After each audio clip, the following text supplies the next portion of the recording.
বন্ধুরা এখানে দেখেন আইটেমের নেম দেওয়া আছে, জানুয়ারি, ফেব্রুয়ারি, মার্চ, এপ্রিল দেওয়া আছে। সো এখানে আইটেম ওয়াইজ আবার জানুয়ারি মাসে কিছু কোয়ান্টিটি দেওয়া আছে, ফেব্রুয়ারি মাসে কোয়ান্টিটি দেওয়া আছে, মার্চের কোয়ান্টিটি দেওয়া আছে, এপ্রিলের কোয়ান্টিটি দেওয়া আছে।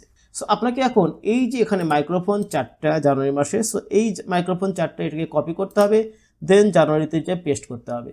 আবার এই যে এখানে দেখেন যে স্পিকার, সো এই স্পিকারটাকে কপি করব, কপি করার পরে এই জানুয়ারি মাসে যে স্পিকারের কোয়ান্টিটি আছে পেস্ট করব। তো এরকম করে যদি প্রত্যেকটা মাসে এরকম করতে যাই তাহলে কিন্তু সেটা অনেক সময় কিল করবে, কারণ এখানে কিন্তু আইটেমগুলো সিরিয়ালি করা নাই। সো এই জিনিসটা কিন্তু সহজেই আমরা এক্সেলে করতে পারি। তো চলুন সেই জিনিসটা কিভাবে করা যায় সেটাই দেখি। তো সেই জন্য আমরা প্রথমে এই যে আইটেমের এই সেল এটার উপরে কার্সারটা রাখবো, দেন আমরা ডাটা ট্যাবে আসবো। ডাটা ট্যাবে আসার পরে ঠিক এই কর্নারে দেখবেন যে এই যে এখানে আইকনটা আছে কনসোলিডেটেড। সো এই কনসোলিডেটেড এইটার উপরে ক্লিক করব, ক্লিক করলে এরকম ডায়লগ বক্স এখানে চলে আসবে।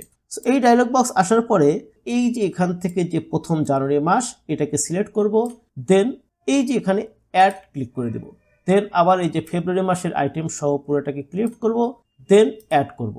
আবার মার্চ মাসের আইটেম সহ ক্লিক করব, দেন অ্যাড করব। সেম ভাবে এপ্রিল মাসের আইটেম সহ ক্লিক করব, দেন অ্যাড করব।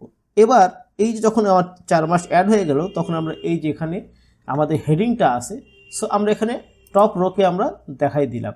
এই পাশে আইটেমের নাম আছে লেফট কলামে, সো আমরা এই লেফট কলামটাকেও সিলেক্ট করে দিলাম, দেওয়ার পরে আমরা ওকে দিলাম। এবার ম্যাজিকটা দেখুন, এই যে এখানে দেখেন জানুয়ারি মাসের সব আইটেম কিন্তু সেল হয়নি, জানুয়ারি মাসে যে কোনো আইটেম সেল হয়েছে সেই আইটেমের সাথে কোয়ান্টিটি চলে আসছে।